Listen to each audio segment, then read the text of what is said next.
فضل يضغط عليها لحد لما انهارت وعيطت وقفلت المكالمة فجأة.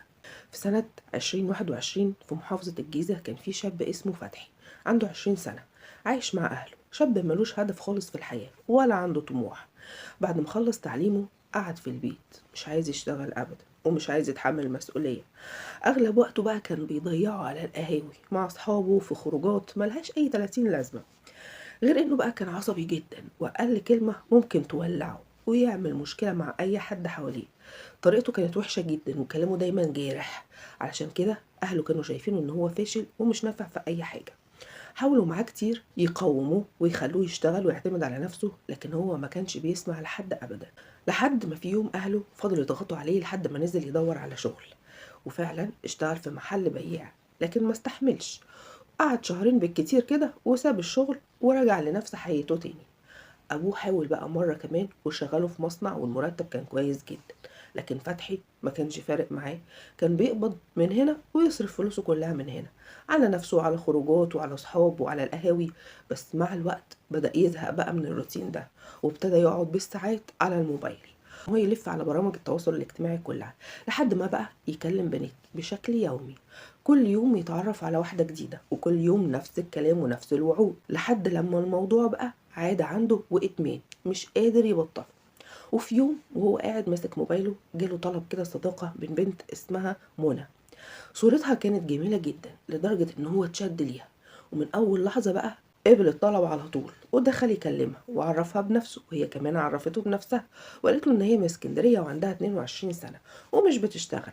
ولما سألها عن صورتها قال لها هي دي صورتك فعلا؟ ردت عليه وقالت له اه. من هنا بدأ الكلام بينهم. في الاول بقى كان كلام عادي جدا، لكن مع الوقت بقى اطول واعمق. بقوا يحكوا لبعض تفاصيل حياتهم كلها، التفاصيل اليومية واسرارهم ومشاكلهم. فتحي بقى لأول مرة حس إن في حد بيسمعه بجد وبيهتم بيه، وهي كمان كانت بتبين له نفس الإحساس. لحد ما في يوم طلب منها إن هو يكلمها صوت. في الأول اتكسفت وترددت، لكن مع إصراره وافقت. وأول ما سمع صوتها اتصدم. صوت هادي جدا ورقيق خلاه يتعلق بيها أكتر. ومن هنا بقى مفيش ساعة بتعدي غير لما يكونوا بيتكلموا فيها. حتى وهو في شغله كان بيسرق وقت كده علشان يسمع صوتها ويحكي لها عن يومه. لكن رغم كل ده فتحي كان حاسس ان في حاجة ناقصة، ان في سر هي مخبياه. كان كل ما يسألها تغير الموضوع وتضحك او تهرب من الاجابة، لحد ما في يوم بقى وهي بتكلمه حس انها متغيرة، صوتها فيه حزن كده. فضل يضغط عليها لحد لما انهارت وعيطت وقفلت المكالمة فجأة.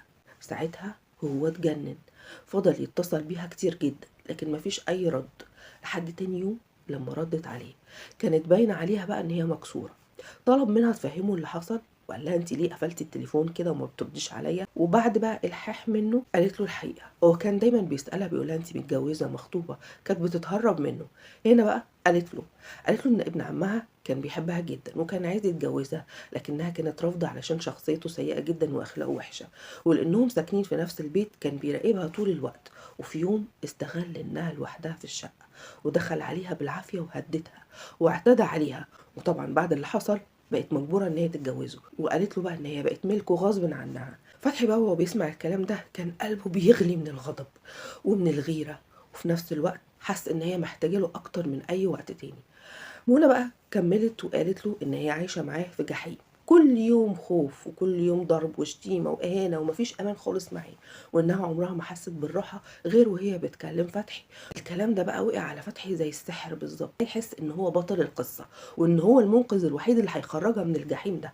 ومن هنا بقى الفكرة بدأت تكبر بينهم، لحد ما في يوم قالت له إن هي مش عايزة تهرب، هي بس عايزة تنتقم منه علشان اللي عمله فيها. وهنا فتحي بقى من غير تفكير قال لها الحل الوحيد إن هو يموت. لحظة واحدة بس كانت كفاية تحوله من شاب ضايع لشخص مستعد يقتل. ورسموا بقى الخطة المناسبة عشان يتمموا الجريمة بتاعتهم. فهم قالوا ان هي تسيب البيت في يوم معين وتكون عند قرايبها، وهو يجي ينفذ الجريمة من غير ما حد ما يشك فيه.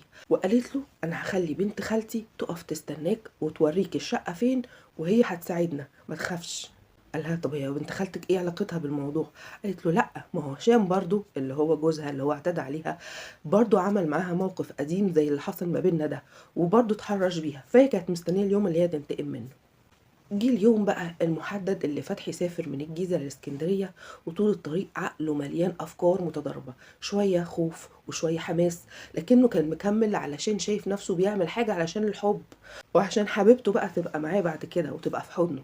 المهم وصل العنوان ده وقعد على قهوة قدام البيت مستني الوقت يعدي، وكل دقيقة كانت تقيلة جدا عليه، لحد بقى لما جه وقت الفجر اتحرك ودخل العمارة. وأول ما دخل لقى واحدة ست مستنياه، سألت له أنت فتحي؟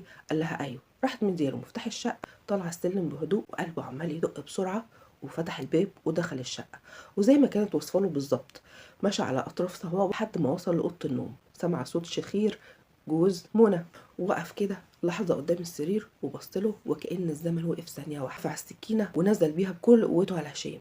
هشام صحى مفزوع، لكن قبل ما يفهم فيه ايه اللي بيحصل كانت الضربة التانية خلصت عليه. المشهد كله كان سريع ودموي جدا بشكل بشع. فتحي بعد ما خلص حط السكينة في كيس وخرج وكأن مفيش حاجة حصلت.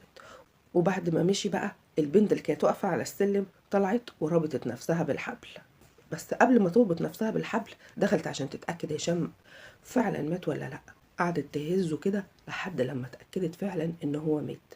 راحت جايبة الحبل ولفت بيه نفسها حوالين الكرسي وفضلت تصرخ وتستغيث لحد ما أهل البيت كلهم اتلموا وكسروا الباب ودخلوا يشوفوا المنظر الصعب ده، جثة هشام والبنت مربوطة وعمالة تعيط. المهم على طول بلغوا رجال الأمن وجم وبدأ التحقيق.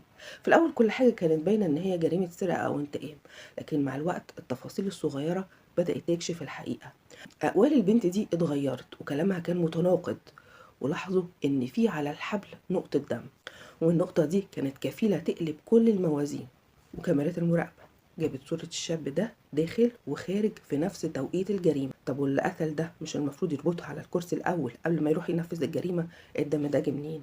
كل دي كانت خيوط رجال الأمن مش وراها. طبعا في وقت قليل جدا تم القبض على فتحي لأنه ظهر في الكاميرات واتقبض عليه. وجابوا البنت طبعا اللي كانت مربوطة في الكرسي. لما فتحي وقف قدامها اكتشف بقى المصيبة الكبيرة، ان البنت دي هي نفس البنت اللي كانت بتكلم، وطبعا صورتها خالص غير الصورة اللي كانت على الفيسبوك، وان هي مرات هشام. وكل اللي بتعمله ده كان تمثيل، هو كان مجرد أداة اتلعب بيها.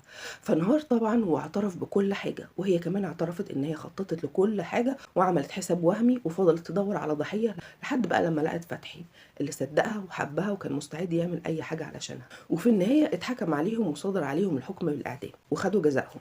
القصة دي بتسيبنا قدام سؤال مهم جدا، هل فعلا فتحي كان مغيب ولا هو اختار يمشي في الطريق ده بإيده؟ الحقيقة ان كل خطوة خدها كانت بإرادته، لأنه ساب نفسه لشهوته وأوهامه وبدأ يفقد السيطرة تدريجيا لحد ما وصل للنقطة دي، نقطة ما فيهاش رجوع. القصة دي بناخد منها درس، أي خطوة غلط ممكن تغير مصيرك كله. فكر كويس قبل أي قرار، لأن في قرارات مفيش بعدها رجوع. أشوفكم على خير القصة الجاية، والسلام عليكم.